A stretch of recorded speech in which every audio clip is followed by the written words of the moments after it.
السلام علیکم ورحمۃ اللہ تعالی وبرکاتہ۔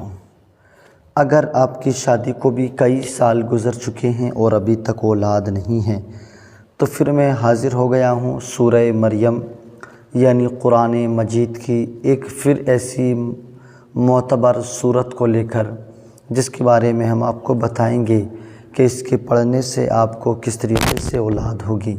سورہ مریم کو آپ نے کس وقت میں اور کس انداز میں کس طرح سے پڑھنا ہے، کتنی مرتبہ پڑھنا ہے یا کس چیز پر پڑھنا ہے، یہ ساری باتیں ہم آپ کو اسی ویڈیو میں بتانے والے ہیں۔ کیونکہ اکثر آپ نے قرآن مجید میں سورہ مریم کو پڑھا بھی ہوگا، سورہ مریم کو سنا بھی ہوگا، اور آپ نے بہت ساری مرتبہ میری بہنوں نے سورہ مریم کی تلاوت کی ہوگی، لیکن اکثر لوگوں کو یا میری بہنوں کو یہ علم نہیں کہ اس کو کس چیز پہ پڑھا جائے یا اس کو کتنی مرتبہ پڑھا جائے، تاکہ یہ ہمارے لیے بینیفٹ دے اور ہمیں اس سے بہت بڑا فائدہ ہو۔ اور جس چیز کو لے کر، اولاد کو لے کر ہم پچھلے کافی وقت سے پریشان ہیں، اس سورت کو پڑھنے کے بعد اللہ کریم ہماری اس پریشانی کو دور فرما دے گا۔ دیکھیں، اولاد دینا اور نہیں دینا یہ سب پروردگار ہی کی مرضی میں ہے اور اسی کے اختیار میں ہے۔ کوئی یہ سمجھے کہ میں قرآن مجید کا عمل تو نہیں کروں گا یا نہیں کروں گی، میں ڈاکٹروں سے دوائی کراؤں گی، حکیموں سے دوائی کراؤں گی، طبیبوں سے علاج کراؤں گی اور اسی سے مجھے اولاد چاہیے، تو یاد رکھنا اولاد پروردگار دیتا ہے، نہ تو کوئی ڈاکٹر دیتا ہے، نہ کوئی حکیم دیتا ہے، نہ کوئی طبیب دیتا ہے۔ اولاد صرف پروردگار دیتا ہے، اور پروردگار نے ان ڈاکٹروں کو، حکیموں کو، طبیبوں کو ہمارے لیے ایک ذریعہ بنا دیا ہے۔ ہم ان سے اپنی پریشانیوں کا علاج کرایا کرتے ہیں، بس یہ ہمارے لیے ذریعہ ہیں، حکم پروردگار کا ہوتا ہے اور یہ ذریعہ بن جایا کرتے ہیں۔ آئیے میں آپ سے کتنی پیاری بات بتا دوں کہ جب ہمیں ذریعہ ہی بنانا ہے تو ہم ان ڈاکٹروں کو اپنا ذریعہ کیوں بنائیں؟ جب ہمیں ذریعہ ہی بنانا ہے تو حکیم طبیبوں سے کیوں کریں، بلکہ ہم خود اسی کے کلام کو اسی کے لیے ذریعہ نہ بنائیں، ہم اسی کے کلام سے پڑھ کر ہم اسی سے نہ مانگیں۔ جب پروردگار ہم ڈاکٹروں سے علاج کرائیں تب دے دیتا ہے، اور اگر ہم اسی کے قرآن کو پڑھ کر، اسی کے کلام کو پڑھ کر اگر ہم اپنے لیے عمل کریں گے تو کیا وہ ہمیں نہیں دے گا؟ انشاءاللہ جسم کی تمام بیماریوں کا علاج قرآن مجید کے اندر ہے۔ جسم کی بیماریاں، روحانی بیماریاں، آپ کو کوئی بھی پریشانی ہے تو آپ ضرور اس عمل کو لازمی کر لیں۔ آئیے اس سے پہلے نورانی وظائف 1M کو آپ ضرور سبسکرائب کر لیں۔ سبسکرائب کر لیا ہے تو آپ کی محبتوں کا بہت بہت شکریہ۔ ہم سے سمپرک کرنے کے لیے آپ کو نمبر شیئر کیا جا رہا ہے۔ اگر آپ کو کوئی پریشانی ہے روحانی، جسمانی، تو آپ ہم سے سمپرک کر سکتے ہیں۔ آئیے میں آپ کو عمل کی طرف لے کے چلوں، آپ ذرا غور سے سن لیجئے گا۔ آپ نے کرنا کیا ہے؟ سورہ مریم قرآن مجید کے اندر موجود ہے، آپ نے اسی صورت کا عمل کرنا ہے، اور کس انداز میں کرنا ہے، کتنی مرتبہ کرنا ہے، بس آپ یہ سن لیجئے گا۔ سورہ مریم کو آپ نے پیر کے دن اس عمل کا آغاز کرنا ہے۔ پیر کے دن آپ اس عمل کا آغاز کر دیں، اور وہ خواہ کوئی سی بھی پیر ہو، اس پیر سے آپ اس عمل کا آغاز کریں۔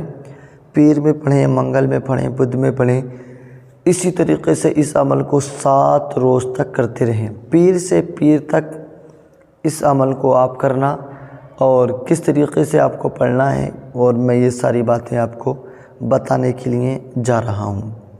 آپ نے 2 باتوں کا خیال رکھنا ہے، یا تو آپ نے استعمال کرنے کے لیے ایک اخروٹ اپنے سامنے رکھ لینا ہے، اور اگر اخروٹ نہ مل سکے تو آپ نے اپنے گھر میں کوئی میٹھی چیز بنا لینا ہے، جیسے مثلاً چاول میٹھے اور دودھ چاول ایک ساتھ ملا کر، جسے ہم کھیر بولتے ہیں میٹھا، یا کہ میٹھا حلوہ جو سوجی کا بنتا ہے، آپ اس طریقے سے کوئی بھی میٹھی چیز بنا کر اپنے گھر میں اپنے آگے رکھ لیں۔ یہ اخروٹ مل جائے تو ایک اخروٹ اپنے سامنے رکھ لیں، اگر آپ کا شوہر بھی ہے تو آپ 2 اخروٹ اپنے سامنے رکھ لیں، اس کی گیری نکال لیں، اس کا جو اوپر کا چکلا ہے موٹا والا اسے ہٹا کر اس کے اندر کی جو گیری ہے اسے آپ نکال لیں اور اسے اپنے سامنے رکھ لیں۔ آپ نے وضو کر لینا ہے۔ عمل کرنے سے پہلے آپ قرآن مجید کو اپنے سامنے رکھ لیں۔ سب سے اول میں 3 مرتبہ آپ درود پاک پڑھ لیں۔ 3 مرتبہ درود پاک، کوئی سا بھی درود پاک آپ نے 3 مرتبہ پڑھ لینا ہے۔ اس کے بعد میں 1 مرتبہ سورہ مریم کی تلاوت کرنا ہے۔ اس کے بعد میں 1 مرتبہ جب آپ پوری سورہ مریم کی بسم اللہ شریف کے ساتھ تلاوت کر سکیں، اس کے بعد میں آپ نے 21 مرتبہ استغفر اللہ استغفر اللہ استغفر اللہ پڑھنا ہے۔ اور پڑھنے کے بعد میں پھر 3 مرتبہ درود پاک پڑھیں۔ میٹھے چاول، میٹھی چیز پر یا کہ اخروٹ پر پھر آپ نے دم کر دینا ہے۔ اس سامان کو ابھی ایک طرف رکھیں۔ اس کے بعد میں آپ عمل سے پہلے یا عمل کے بعد اسے تناول فرمانے سے پہلے تھوڑا سا صدقہ، چاہے 5 روپے کا ہو، 10 روپے کا ہو، 100 کا ہو، 50 کا، 1000 کا، آپ جو ہے کسی نہ کسی غریب کو صدقے کے طور پر یہ پیسہ آپ دے دیں، یا اس کی کوئی چیز لے کر جس کی اس کو ضرورت ہو، جو سامان اس کے لیے میسر ہو، وہ سامان آپ اسے دے دیں، اور اس کے بعد میں اسے آپ تناول فرما لیں۔ ان 7 دنوں میں روزانہ آپ نے پڑھنا ہے شام کے وقت میں، اور روزانہ اسے تناول فرما لینا ہے۔ پڑھنے کا وقت یا تو مغرب کی نماز کے بعد یا عشاء کی نماز کے بعد، سونے سے پہلے اس چیز کو آپ نے تناول کرنا ہے، اور رات کو اپنے شوہر کے ساتھ آپ نے جسمانی تعلقات بھی قائم کرنے ہیں۔ انشاءاللہ آپ دیکھیں گے کہ اس سے آپ کو بہت جلد فائدہ ملے گا۔ جسمانی، روحانی، ہر طرح کی بیماری سے آپ کو چھٹکارا ملے گا، آپ کو پریشانی اس سے دور ہو جائے گی انشاءاللہ تعالی عز و جل۔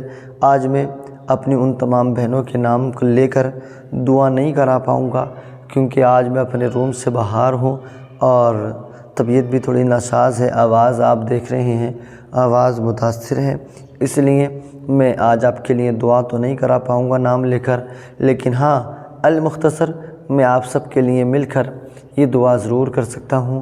اللہ کریم ہماری ان تمام بہنوں کو جو ہم سے دعا کا مطالبہ کرتی ہیں، مولا تو ان کی دعاؤں کو قبول فرما، ان کے حق میں ہماری دعاؤں کو قبول فرما، اور انہیں صالح بیٹے اور بیٹیاں عطا فرما۔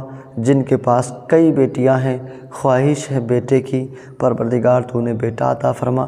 جن کے پاس اولاد نہیں ہے، انہیں بیٹے اور یا بیٹیاں جیسی نعمت اور رحمت سے تو سرفراز فرما۔ پاک پروردگار، ہم نے مل کر جو ان تمام بھائی بہنوں کے لیے دعا کی ہے، ہماری دعاؤں کو قبول فرما۔ چاند سے بیٹے اور بیٹیاں عطا فرما، ہمارے گھروں کے اندر خوشیاں اور بہاریں عطا فرما، پرسکون زندگی ہم تمام لوگوں کو میسر فرما۔